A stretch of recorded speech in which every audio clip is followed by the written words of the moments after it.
Hello and welcome to my channel. Today we're diving deep into the fascinating world of the human psyche to explore a topic crucial to understanding ourselves and our interactions with the world defense mechanisms.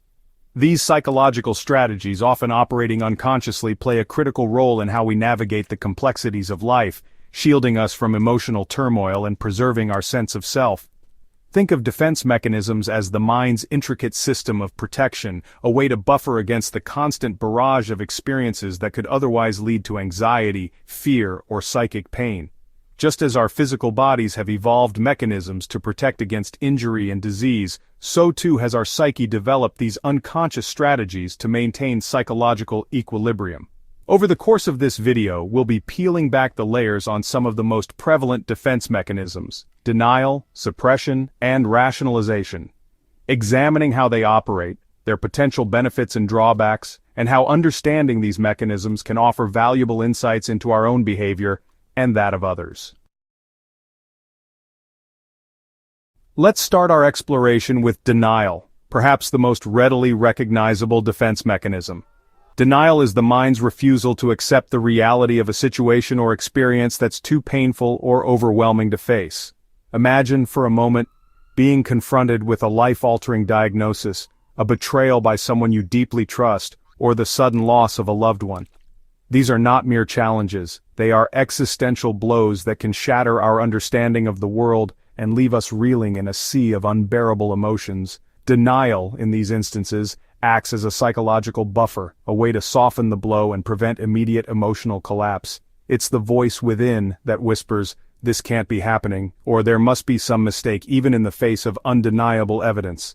The mind, in its attempt to protect the individual from being psychologically crushed, constructs a temporary fortress, a psychological barrier against the unbearable truth. Now, it's crucial to understand that denial isn't about being deliberately obtuse or choosing to ignore reality. It's often an unconscious process, a way for the psyche to buy time and gather the necessary emotional resources to eventually confront the painful truth. Think of it as the mind's emergency brake system, slamming on the brakes to prevent a full-blown psychological crash. However, like any defense mechanism, denial is a double-edged sword. While it can be adaptive in the short term, allowing us to adjust to a new and terrifying reality gradually, prolonged denial can become maladaptive. When we remain entrenched in denial, we avoid confronting the issue at hand, hindering our ability to process our emotions, adapt to the situation, and find constructive solutions. Imagine a person who consistently denies the severity of their alcohol dependence, despite clear negative consequences in their relationships, work, and health. They might minimize their drinking habits, blame external factors, or make excuses for their behavior, all the while failing to address the root cause of their suffering. This avoidance, while providing temporary relief from the discomfort of acknowledging their addiction, ultimately prevents them from seeking help and making necessary changes. So, while denial can serve as a temporary shield, it's essential to recognize its limitations.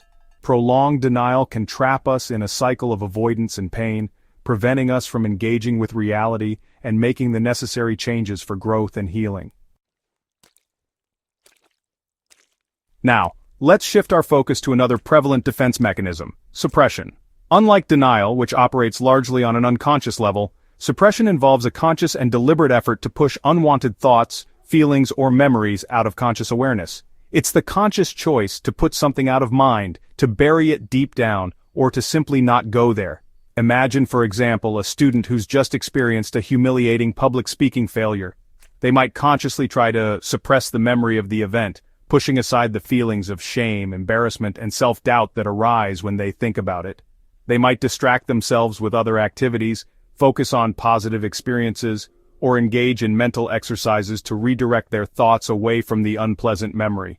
Suppression can be particularly appealing in situations where directly confronting our emotions feels overwhelming or inappropriate. Think about a work environment where expressing anger or frustration could have negative consequences. In such cases, an individual might suppress those emotions to maintain a professional demeanor and avoid potential conflict. However, it's crucial to remember that suppressed emotions don't simply disappear. They remain hidden beneath the surface, like embers smoldering beneath ashes. While suppression can provide temporary relief from emotional discomfort, these unaddressed feelings can manifest in other ways, often unconsciously. Imagine a person who consistently suppresses their anger. They might appear calm and collected on the surface, but their suppressed anger might find its way out through passive-aggressive behavior, psychosomatic symptoms like headaches or digestive issues, or even outbursts of anger triggered by seemingly insignificant events. Furthermore, the act of constantly suppressing our emotions can be psychologically taxing. It requires considerable mental effort to keep those feelings at bay, and over time, this can lead to increased stress, anxiety, and even depression. It's like constantly holding a beach ball underwater. It takes effort, and eventually that effort takes its toll.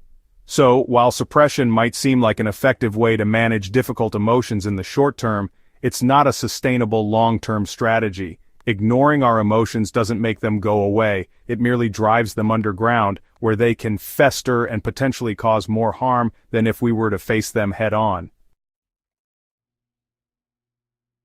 Now, let's delve into the fascinating realm of rationalization, a defense mechanism that often operates with a cunning disguise. Rationalization is the mind's way of explaining away our behaviors, thoughts, or feelings in a manner that seems rational and justifiable, even if the underlying motivations are driven by unconscious impulses, anxieties, or insecurities. Think of rationalization as the master of spin, the skilled lawyer within our minds who constructs a compelling narrative to protect our ego and maintain a sense of self-worth. It's the voice that whispers, "I didn't want that job anyway, the commute was terrible," after being passed over for a promotion, or they were asking for it after behaving aggressively towards someone. Rationalization can be particularly prevalent when we're confronted with experiences that challenge our self-concept or threaten our sense of morality. Imagine, for instance, a person who engages in infidelity. Instead of confronting the painful truth about their actions and the underlying reasons behind them, they might rationalize their behavior by blaming their partner's inattentiveness, claiming it was just a meaningless fling, or convincing themselves that everyone cheats. While rationalization can provide temporary relief from guilt, shame, or other uncomfortable emotions, it comes at a cost. By constructing elaborate justifications for our actions, we avoid taking responsibility for our choices and the impact they have on ourselves and others. We construct a distorted reality where our actions are always justifiable, and consequently, we miss out on opportunities for genuine self-reflection and growth. Imagine a student who consistently performs poorly in a particular subject. Instead of acknowledging their struggles, seeking help, or putting in the necessary effort, they might rationalize their poor performance by blaming the teacher's teaching style, claiming the subject is irrelevant, or convincing themselves that they're simply not good at math.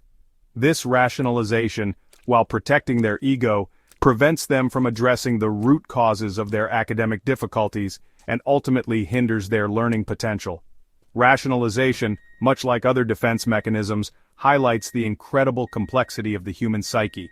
It's a testament to our mind's remarkable ability to protect itself from psychological distress, but it also serves as a cautionary tale. While rationalization can provide temporary relief, it's essential to recognize its potential to keep us stuck in cycles of self-deception and prevent us from living in accordance with our values and aspirations. Today, we've journeyed into the intricate landscape of the human mind, exploring three prevalent defense mechanisms: denial, suppression, and rationalization.